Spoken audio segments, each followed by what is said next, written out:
Welcome to the Succulent Home with me, Melissa. Today, you guys, I have a special video to show you that came from my husband.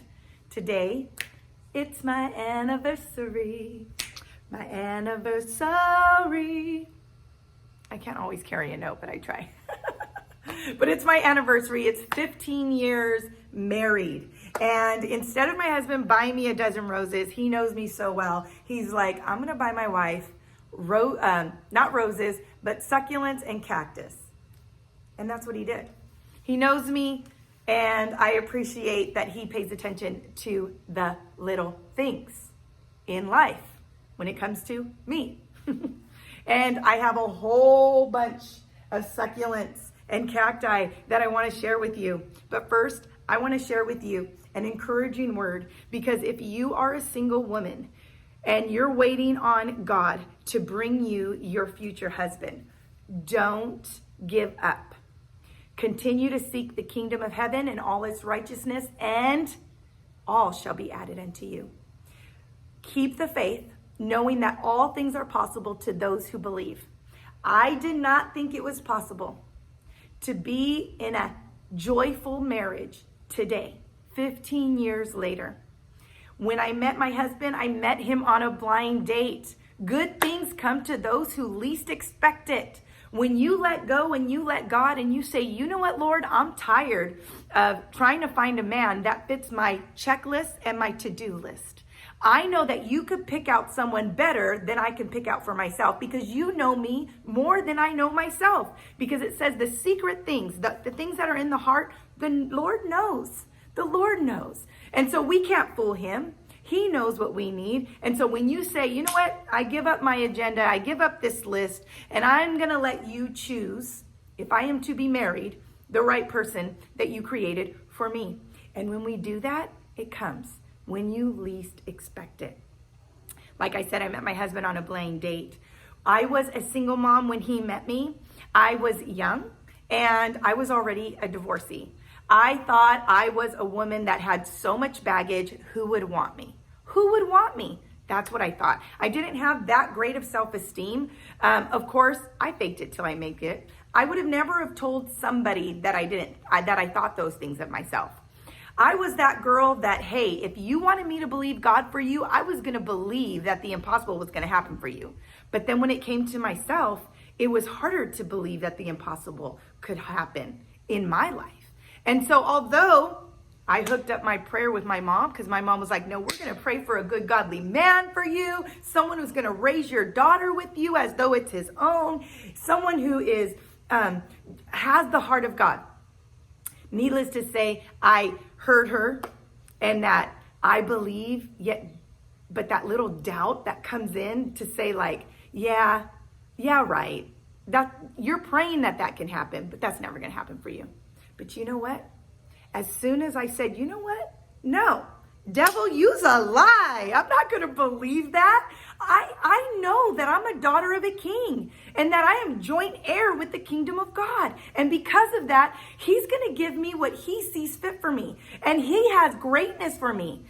And so once I turned that negative thinking to a positive spiritual perspective on what God's word says about me. It says when a man finds a wife, he finds a good thing. Lord, I'm a good thing. And I know you created someone special and one of a kind for me. And when he finds me, he's going to recognize that I was created for him. And he's going to see that I'm a good thing.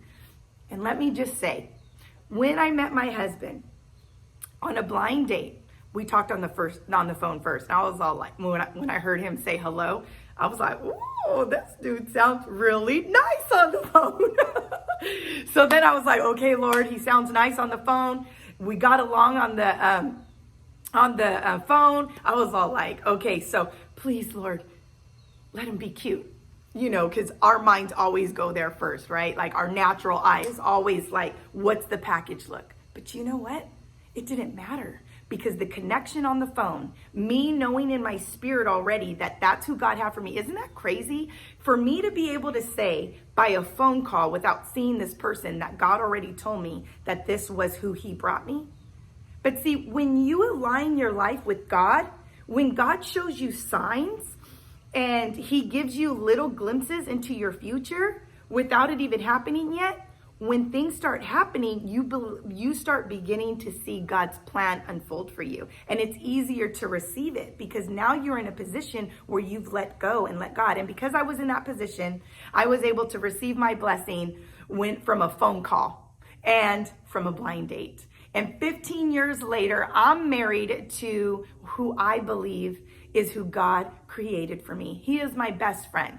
He is my ride or die, God's my back, prayer warrior husband. He's going to hold it down for me, and I don't have to worry about tomorrow, because as long as him and I are walking hand by hand, we're going to get through anything. Because we decided long ago when we got engaged and we decided to get married that God was going to be the foundation of our marriage and he was going to be the center of our union. Every decision we make goes around that center and on top of that foundation. Does that mean we don't have hard days? And there's days where I'm like, I love you, but I don't like you. Yes, we all have those days. But guess what? We don't stay there, because with God's grace and God's ability to forgive one another, we can see the finish line. And what's the finish line? God's promise for us. The promise that he's going to keep us together, that he's going to continue to get us through any trial that comes our way, negative or positive. We're going to walk it through with the Lord leading us. So, you know what? I encourage you today, if you are married, okay, and I'm going to get to my plants, but I really wanted to share this with you because that's just God's heart for me towards you. If you are a married woman or man, and you're struggling to see the light at the end of the tunnel in your marriage, all I can do is encourage you from a place of what worked for me and what will come, what helps us come along, is seek the kingdom of heaven and all its righteousness. God's faithful to see you where you're at. Even whatever has happened in your marriage. Now, I'm not talking about physical abuse, because you are a queen, you are a king, and no one should put up with physical abuse, okay? Know your worth. No one's gonna do no one's gonna treat you the way you will treat yourself if you have a higher standard for yourself. You know what I mean? That's just a side note. But if you're in a marriage that has experienced infidelity, that has experienced some brokenness, some heartache, there is nothing so broken that God can't fix. And there's nothing so destroyed that God cannot remend. I know marriages after marriages. And I have seen them at their worst. And when they've invited God to bring the power of forgiveness into that marriage, I have seen so many success stories that have given me hope in my own marriage to continue to keep God first and follow after him. Because let me just say, when you've been there and done that, you realize that if you could just implement some of the tools that God gives us, kindness, long-suffering, self-control, selflessness, goodness, faithfulness, hopefulness. When you can implement the fruits of the Spirit that the Word of God talks about in Galatians, when you can implement those attributes, those gifts into your marriage, when you can actively participate in demonstrating those towards each other, your relationship gets stronger and stronger and stronger. And before you know it, you have rebuilt, you have remended something that was broken. And when you finally decided to come together and implement and do the work of being and implementing those fruits of the Spirit, I'm telling you, success. And then you're back solid and you're back remended. I don't even know why I went there, guys, but I did. And I hope it encourages somebody. If you need prayer, or if you're just struggling in your marriage, reach out to me. My email's in the description below. I would love to talk with you. I do believe in marriage. I do believe that there's nothing so broken that God cannot restore. I really don't. And I think that when you position yourself as a spouse to say, you know what, I'm not going to give up. And I'm going to implement learning new tools and learning new techniques to make us successful. I think it works. I was in an unsuccessful relationship before. I was in an unsuccessful marriage that maybe to some people didn't work because I gave up too soon or he gave up too soon. But you know what? When you don't have the tools to implement, then it doesn't work. It doesn't work because you're not utilizing the tools because you didn't have any tools. But as you mature and you get older and you become like, hey, I want to be a better version of myself for you, for my family, then you're able to look to get the tools you need. And the tools that have helped me is the Word of God. The Word of God and other women who are encouraging. Sometimes stop sharing your business with people who are just going to gossip about your husband, about your marriage, who are jealous about what you have. Start sharing it with other women and other men who are encouraging, who believe in marriage. Not the people that are going to be like, girl, you don't need him. Boo, leave that girl. You don't need that.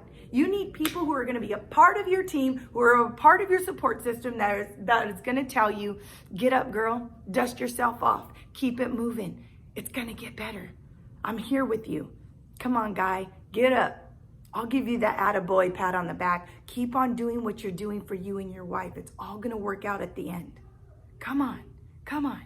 That's what we need here and there, right? Well, let's get into the plants. Okay, guys, these are all of the succulents and cacti that my husband got for me. He found a lady in our community who raises, plants and propagates and grows succulents and cacti. Look at her. She said this was called the Medusa. There's a lot of specimens here that I do not have and I'm excited about. I am going to be going one by one through these in an upcoming video because I'm going to want you guys to help me with these names. I wanted that foxtail and I'm so glad that I got it. It's not in the succulent family, but I did want that. For those of you who saw a shopping video with me, you know what I'm talking about. Look at that. Look at this one right here.